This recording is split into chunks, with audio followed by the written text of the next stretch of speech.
Welcome back. In today's video, we're going to look at active transport. We'll look at what it is and why it's important for cells. How many types of transport can you think of? Did you think of cars, of ships, of planes? All of the examples so far need energy to make them happen. There are also examples of things being transported without us having to give them extra energy. For example, a stick floating down the river.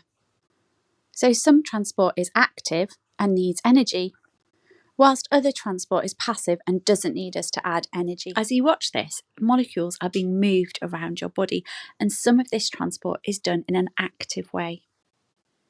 In this video, we will look at the definition of active transport, and we'll look at why active transport is important to cells. I've also popped a little quiz at the end so that you can test how much you've remembered and understood. If you're new here, welcome to BioSmash. I'm Jo, I'm a science teacher, and I'll help you smash your biology revision. The first thing you need to know about active transport is that it's the opposite of another process, and that process is diffusion. To help you picture this, imagine a train. If one carriage on the train is really crowded, full of people with not enough seats, and the other carriage is fairly empty with plenty of seats, the people are naturally going to want to move to the carriage that's emptier because they prefer to have a seat. So this means there'll be a natural flow of people from the crowded carriage into the emptier carriage. However, if for some reason you need to move the people from the emptier carriage into the crowded one, you're going to need to use quite a lot of energy to persuade them and force them to move through. Let's imagine some particles that are all crowded in one area of the space. And because they're all close together, we say that there is a high concentration of the particles. Unlike the people on the train, the particles don't have a brain. This means they can't choose where to go, but if you leave them long enough, they will just randomly move around and fill up the whole space. Until it looks something like this when we say there is a lower concentration of the particles, because in any one area you've got a lower number of particles. Our particles have moved from a higher concentration to a lower concentration. And this is what we call diffusion. So diffusion is movement of particles from a higher to a lower concentration. I will briefly talk about diffusion in this video, but if you need a bit more help, then I recommend you go and check out this video, which is all about diffusion and why it happens. Just like the staff on the train, if our cells need to move particles from a lower concentration to a higher concentration, which is the opposite direction to diffusion, then the cells are going to need to use energy to make this happen. So we call this process active transport because it needs energy. If we compare the processes, diffusion is the movement of molecules from a higher concentration to a lower concentration. And then active transport is the opposite. So active transport is the movement of molecules from a lower concentration to a higher concentration. Diffusion is a passive process. This means that it just happens on its own. If you leave the particles long enough, they will move from a higher to a lower concentration. In comparison though, active transport is an active process because you need to add energy to move the particles or pump the particles to where you want them to be.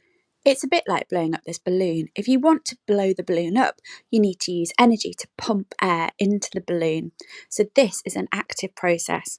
But if you take the balloon off the pump, the air will just move out on its own, and that is a passive process. Let's think about why active transport is important for cells. Cells need a sugar called glucose to stay alive, and there are lots of blue glucose particles surrounding this cell. Let's zoom in on our cell. Our cell has been busy taking in glucose particles from the environment. So you can see there are lots of dark blue glucose particles inside the cell, inside the cytoplasm.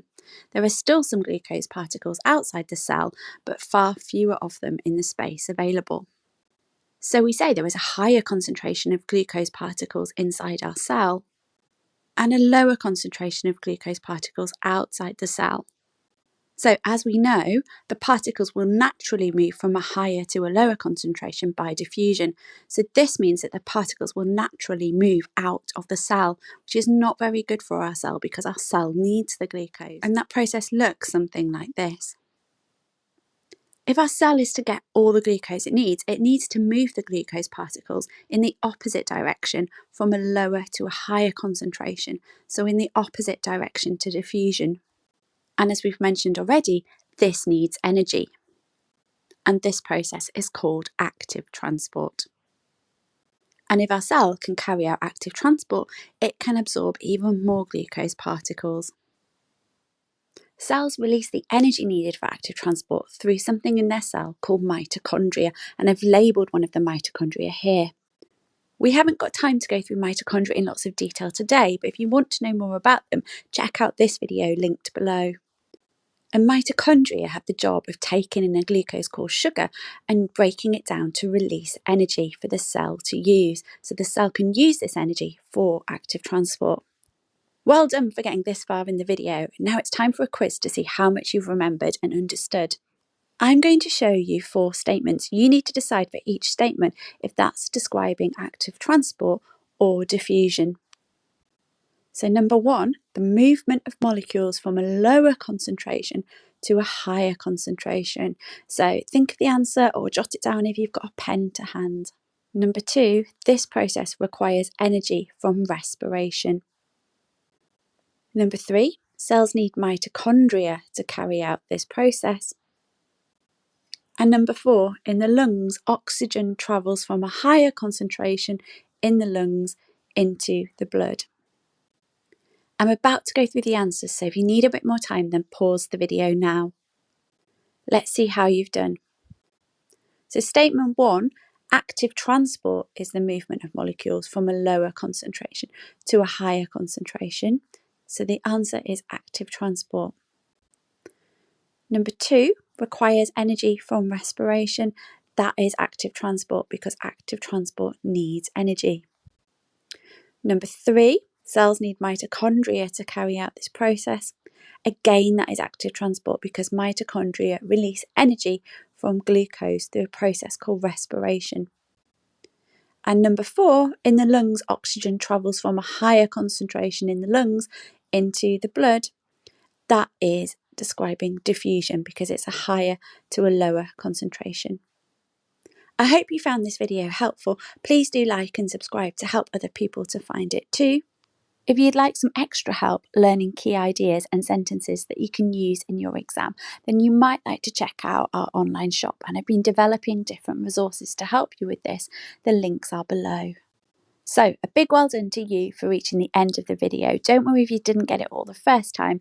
It is a lot to remember, so as I always say, spend some time watching it again, maybe watch it tomorrow or the day after, and keep going until you get all the key ideas. If you keep working at it, together we'll smash your biology revision.